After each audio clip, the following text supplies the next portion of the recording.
Hi, welcome to this week's edition of PHQ, questions from the personality hacker community. My name is Joel Mark Witt. And I'm Antonia Dodge. And Addison, let's get right to our question today. Hi, Joel and Antonia. I'd like your insight on effective organizational management techniques for an ENTP. My boss, an attorney, is most likely an ENTP. I'm an INTJ law clerk at her firm. She has repeatedly asked me to organize her workload, work environment, and schedule. I've attempted to implement TE-like solutions. For example, I created a spreadsheet listing each organizational project and its corresponding deadline, along with a daily task to meet the deadline.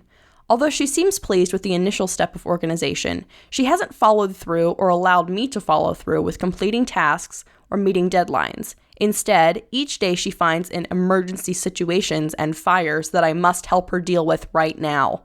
In reality, she creates most of these emergency situations. For example, a random client will call with an interesting problem and she promises this client documents by the end of the day, even though she has no extra time to complete the request. As a result, I'm working extra hours to help her meet the deadline. I don't mind the extra work, but I'll eventually get frustrated if I'm not able to plan my evenings and weekends in advance. I see how she finds energy, focus, and purpose in this heightened state of emergency, and I want to find organizational techniques that capitalize on her strengths. Although it may be difficult to tell from this letter, I love working with her. I find her energy level refreshing and motivating. She's a great tutor and overall great company.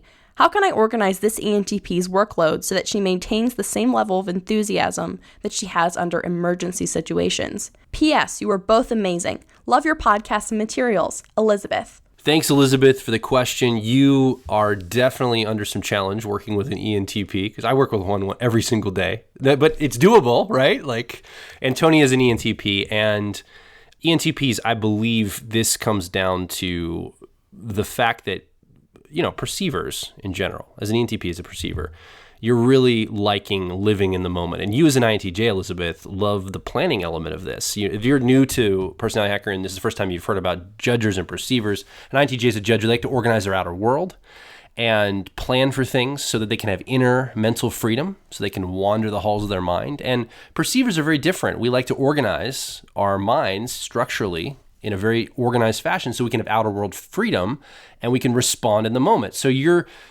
by definition coming together, and you know this, Elizabeth, but this is for the benefit of people listening. You're coming together with a clash of organizational differences, like how you show up to the world in general.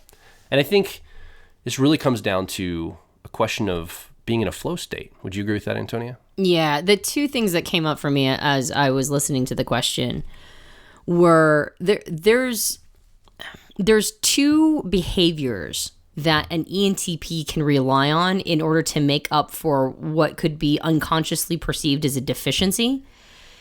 And I'm gonna fillet out what those two things are. But they train an ENTP to rely on emergencies and putting out fires to get them into a flow state.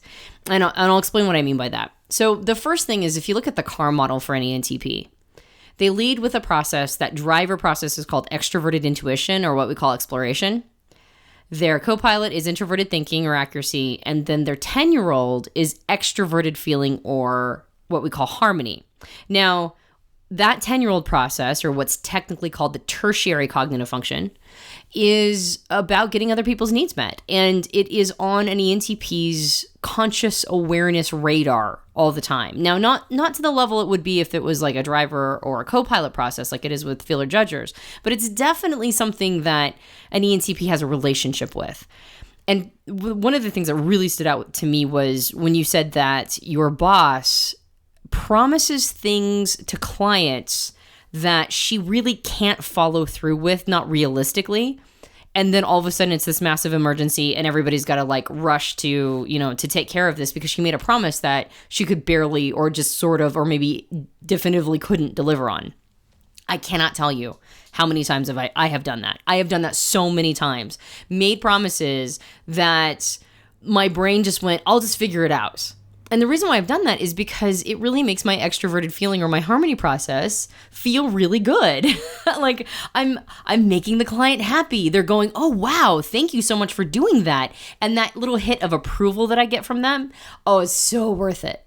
So that's the first thing that pushes an ENTP to say make promises they can't follow through with.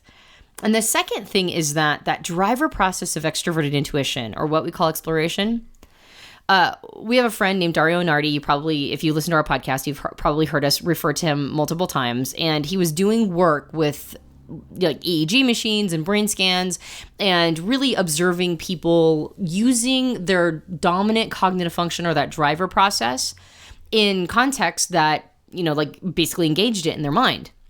And he noticed that whenever a person uses their dominant process, that driver process, for their type, they go into a flow state, like their whole brain lights up like a Christmas tree. And he said that what he observed was that the extroverted intuition process, or what we call exploration, was the most difficult process to get into flow. It took like twice or 3 times as long as any of the other processes to actually get into a flow state. But once it was there, it was very, very insistently there. Like it stayed there for a really long time until it burned itself out. Now, if you're an ENP, an ENTP, or an ENFP, then, and you're listening right now, you know that this is, this probably resonates with you. You probably have had struggled with finding muses or struggled with really getting to that flow state. But once you're in it, you just can work and work and work and work, maybe even 24 hours without stopping or sleeping, and then you crash for 2 days. That's very common with ENPs. And so ENTPs, when they have to be in flow, when they have to be doing high quality work, will find all sorts of bastardized techniques to try to get themselves into a flow state. And one of the things they do is they put themselves in 11th hour situations to activate flow. Now, I've noticed as an ENTP, if I think I have promised something to somebody or somebody's relying on me for something, it will take a while for me to get there. But the closer I get to that deadline, the more I get into action. It's almost like I get this incredible sense of clarity all of a sudden. This is a complete transparent moment for me, but our programs that we've produced, we've had these programs where I have had literally 2 months to put the program together. And it's a live program people are coming to show up for. Yeah, exactly. We've pre-sold seats to it, right? Exactly. We've pre-sold seats, and it's going to be a webinar, and I'm there teaching it, and I've got my slides, and I'll have a month to put it together. And really early on in the process, I'll basically outline what it's going to look like. But I have a whole month to put the slides together. And I'll put the slides together and I'll find some pictures and I'll figure out some of the bullet points I want to use. But closer and closer and closer to the event, the pressure now gets on to finish those up. And it has happened. I don't think that there's been a single program where I have not been finishing the slide deck for the webinar literally moments before you kick on the microphone and say we're live. Like the breaks in between sessions, I'll be making or finishing up those slides for the next session. That is just totally my MO. And that's because the closer I get to the deadline, the more clarity I get for what those are supposed to look like. That's just really common with ENTPs. So what I've noticed is that I've had to, instead of doing that, which of course is it's the skin of my teeth and it's so anxiety producing, and I'll have errors in my slides because I wasn't able to really take the time to edit them. So there's all sorts of bad things that come from that. One of the other things you need to remember too, if you're listening, that exploration or extroverted intuition, it seems like it's outside the bounds of time. When you are an exploration driver, like an ENFP or ENTP, time to you is very plastic. It is very dynamic. It's something that is not as linear and not as structured as most other personality types. So when an ENTP looks at a schedule for next week, that schedule, that thing that's been assigned or on the books isn't, in my opinion, I don't believe it's real to the ENTP until the next week comes about. For me and you just illustrated this, that event that you planned 2 months ahead of time, it's real to you. You know it's coming. But it's very abstract. It doesn't get concrete until a few days before. And you're like, okay, now all the outlines and all the planning and all the writing I've done, I've got to assemble this into slides quickly, because the pressure point, the feeling of it, the urgency and the realism of that event is all of a sudden upon you. And I think ENPs deal with this a lot. This has been in my life as well, something coming up, and it's not real until a few days before. And then it all of a sudden becomes very real. I activate all systems are go, all hands on deck, and I'm really in the moment of that. But it's hard to project that into the future because we live such a out of time existence, I guess. Yeah, time is more of, it's like a way to metricize something for extroverted intuition. It's very abstract. Doesn't feel very linear to me. In fact, I frequently get surprised at how linear time is, which is probably why people of our types appear much younger than they actually are, because time does not feel like it's moving forward until all of a sudden you get a reminder of it. I would agree. So for ENFPs, I think they do the same thing of taking on too much, but I think for them it's more of like their introverted feeling or authenticity idealism of how much can get done. But for ENTPs, that taking on more than they can handle almost always is in combination with promising something to somebody else, because they're really enjoying that hit of approval to their harmony or extroverted feeling 10-year-old process. So there's two things that I would say are probably your leverage points, or at least if you are an ENTP, here are your leverage points. And to the INTJ who wrote into us, if you can explain this to your boss, I don't know, but this is kind of what's going on. So the first thing is discover ways to get into flow that don't require you bastardizing a strategy like making promises at the 11th hour. One of the best ways is to do lots of extroverted, intuitive, like delighting or delightful activities. So one of the problems that we have in the world, in the rat race, first world, hashtag first world problems, is that we're chained to our desks. We don't get a lot of variety. We're expected to just day in and day out go to the same office, sit in the same desk or chair in front of the same computer every day. And if you're a lawyer, yeah, you get to get up and do things like, speak in front of a courtroom or litigate or whatever. Like there's a lot of variety depending on what kind of attorney you are. But if you get really good at that, which ENTPs have a tendency to master their crafts pretty quickly, the second you've mastered it, it's now no longer interesting. Like it can be interesting like on a more sort of day-to-day micro level, but as a whole, as a gestalt of the job, it's not as interesting. So your extroverted intuition process dies a little bit more every day.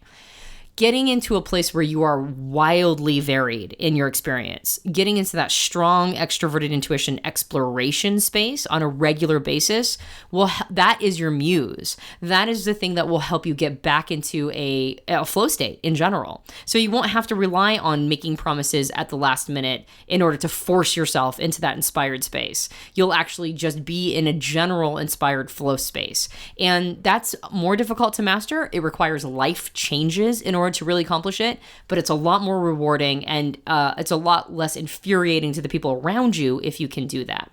Case in point, I just recently went to a sisterhood retreat in Santa Monica for the weekend. It was a friend of mine's birthday. I went to this sisterhood retreat. I've never been to a sisterhood retreat. It's really not something that I generally do. And honestly, by the end of it, I was a little exhausted from it, but it was totally different than my normal experience. When I flew home, I was in this fantastic space. Even though it was exhausting, I had gotten a lot of nourishment to my exploration process, and now it was up and running. It was like used to being engaged, and it was like, what's the next thing?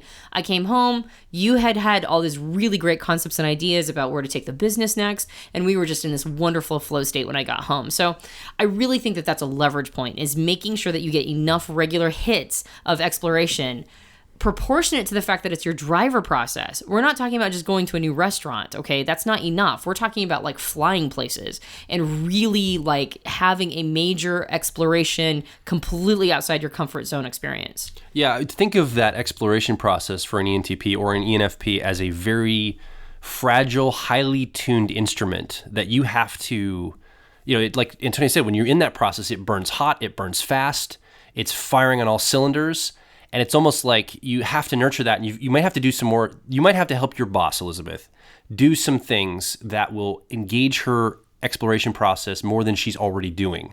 Like what Antonia is saying, like literally going out of town somewhere on a more regular basis than some other people need, because that exploration process, if it doesn't get the stimulation, imagine an animal in a zoo that's caged up. It just starts to pace, it gets depressed. I worked in a zoo for 5 years, and they look miserable if they're there and they don't have any stimulation.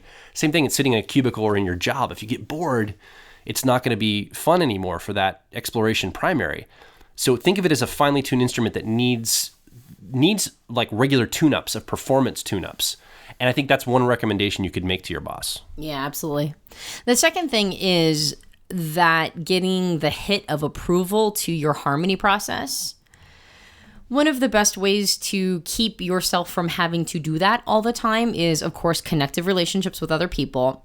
But it's even if you're not finding enough approval in your life in general or self-approving, it's still good to practice radical honesty and acknowledge your limitations with other people. It's really delightful to have a client go, wow, that's great customer service. And it just feels so good to hear that phrase. And also, if you can't deliver, then that's not good customer service. That's terrible customer service to promise something and set an expectation that you cannot fulfill. So instead, encouraging that concept of radical honesty, which is, you know what, I'd love to get it to you by tonight. It's probably not going to happen. I really don't want to have to, basically screw over all my staff to get this over to you like ASAP because they've got homes and jobs and people that that they're responsible to as well. So maybe what we can do instead is help create a win-win, which is I'll get it to you like tomorrow afternoon or whatever. Like, yeah, it's great to wow somebody, but the extroverted feeling or harmony hit of approval she's getting in the moment of saying yes to the client is going to be disproportionately taken away when she's getting all the disapproval from the people who work from her staff. And she might be just sort of ignoring that piece in order to maintain that hit of approval from the client. She might be pretending like that's not the case, like she's allowed to do that to her staff, but she's probably feeling that. I know as an ENTP, I can tell when people are pissed off at me, and it never is good, especially with my staff and people who work for me. So I would say that like coaching into radical honesty, coaching into being radically honest in a way that doesn't harmony. I mean, like it's not like a full out no, but it's more of a win-win way of looking at things, not just we'll kill ourselves to serve you so I can get your approval.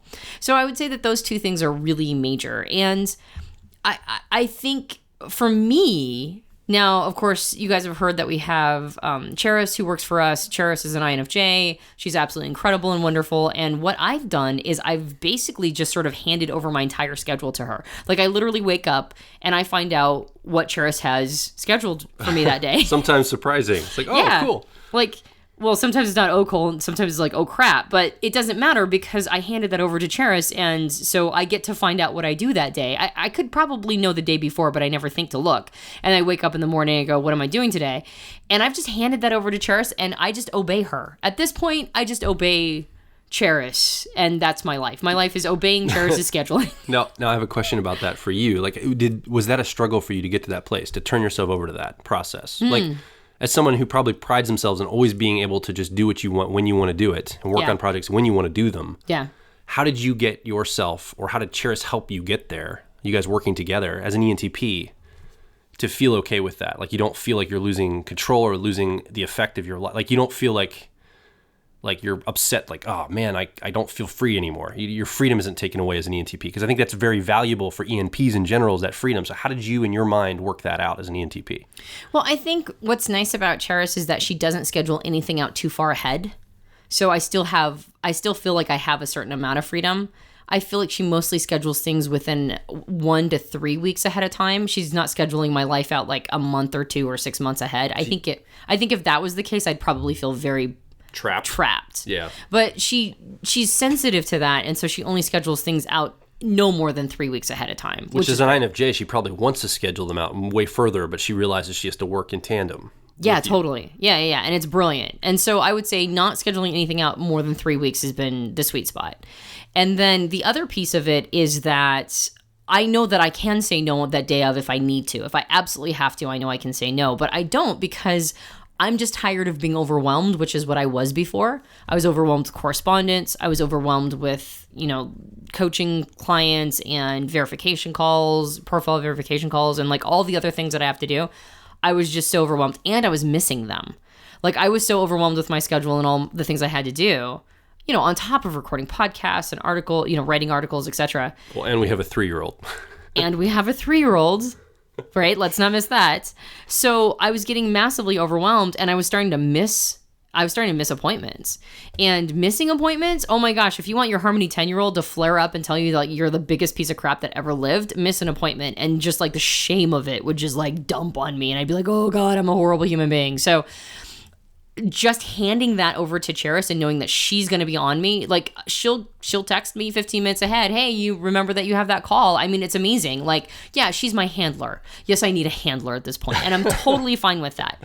And it's because I know that I'm not going to disappoint people by missing those appointments. So, but maybe for the context of this particular question, maybe remembering that as an INTJ, you're going to want to schedule things out way ahead of time. But that might be something that the ENTP will get unconsciously rebellious towards. So making it so that it's not too far out, making it so that it's between like 1 to 3 weeks, or whatever your particular ENTP is comfortable with, that I would say is probably another leverage point. Well, the other advantage you have as opposed to Elizabeth is an INTJ. She's thinking in terms of that TE, that effectiveness process. And she's Elizabeth, I'm guessing you're thinking about the accomplishment of the task. I think Cheris is probably responding to you in that she's trying to meet your needs in the scheduling element. And I think that probably helps a little bit in there. Like, it gives Cheris a little bit of an advantage in that.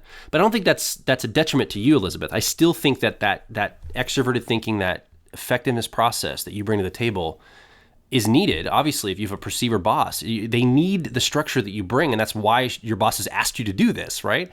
I think a radical, honest conversation with them and really talking about some of these issues and walk through some of the frustrations and pointing out the accuracy and the radical truth to this person, I believe will help them see that in their accuracy process to say, oh yeah, that makes a lot of sense what you're saying.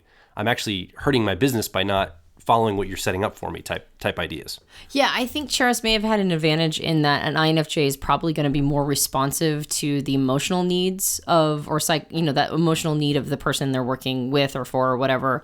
But I think Elizabeth has also an advantage in that if she sees that something's working, she'll instantly adopt it and implement it. So taking a cue from that, that's how Cheris and I work together, and that's been amazing for me, then I highly recommend going a similar tack. And I think effectiveness people get even better at learning those things that work and then turning them into something that's like a work of art. Like, they have that well-oiled machine piece come into it. So yeah, I think INFJs they have an advantage in that they're more responsive to the individual, and INTJs have an advantage in that once they see what's working, they're really good at implementing it. One of the other things that I'll just say this too, that when working with Cheris, because she does this for me as well. She schedules things for me to do, whether they're client calls, meetings, podcast recordings, whatever they are. One of the things that has helped me is I've set up windows that she can schedule inside of, almost like I'm keeping office hours that she's available to schedule me for. But there's other times when she can't schedule anything for me. I have that time free and clear. And as an ENFP, and I'm guessing for an ENTP, this would feel the same way. You feel like you have more control and freedom then over that, those periods when no one can schedule anything for you. So it's almost like windows of office hours that someone can schedule for you. And you probably already have this, Elizabeth. I'm guessing that this is nothing new for you, but someone listening, this is just an idea to compartmentalize the times when someone could schedule something, or you schedule it for yourself or whatever as an ENP. Because I think that would really help you feel more free. Like, you're not always just at the mercy of a schedule every day, all day long. You have times when you know for a fact nothing will be going on for you. Yeah, no, I do the same thing with her. Well, I mean, you know that because you helped me set that up. And so it was like there are certain times when I'll accept coaching calls. There are certain times when I'll accept profile verification calls. And there's certain times when they're set aside for podcasting. Yeah. And there's certain times that we set aside for like, this is sacred time. We're going to be using this for rest, even though it's maybe everybody else's like work week. This is our sacred time. And, like the only way that that will allow something to be scheduled there is if it's an incredibly odd, very not a normal situation at all, and very much an exception to the rule. And so and Cheris honors that. And in fact, one of the things that she does for us is that she what's a great way to say this? It's not that she is guarding a gate between us and our clients. It's not like she's some sort of gatekeeper. Although I guess to some extent, anybody who's doing scheduling for you is. But like she's really good at making sure that she's honoring our boundaries. And she says it in a very kind way to people who are seeking coaching and our clientele. But like her job is to guard our boundaries as well. And she does a really, really, really good job of that. So I think that relationship has worked so well for us that I know that an INJ ENTP, an INTJ ENTP relationship can can replicate that process. I know it can. This is, of course, based on us knowing how we work and operate, and knowing how Charis works and operates, and Charis knowing how she works and operates, and knowing how we operate. Like, it's based on a lot of information, and that's definitely helped us out. But I think if you share some of these leverage points with your ENTP boss, even if she doesn't like dig it or whatever, I think it still would be like, I think there's enough gold in here to mine to apply to your particular situation and be able to have a better outcome. Thanks, Elizabeth, for the question. And if you have a question, you've been listening, you'd like to ask it, you can go over to personalityhacker.com/questions. There's a form there you can fill out, or you can even record the question audibly. We can edit it right into the question and answer session here, and we can answer it not live on the air, but recorded on the air. And we'd also like to invite you to come over to our iTunes channel. Subscribe there. We'd love to hear your feedback about this show and about the main Personality Hacker podcast. And subscribe while you're there and be a part of this every week. We'd love to have you be a part of this conversation. We also have our presence on Facebook, facebook.com/personalityhacker. My name is Joel Mark Witt. And I'm Antonia Dodge. Thanks so much for being a part of this PHQ questions from the Personality Hacker community. We'll talk with you on the next episode.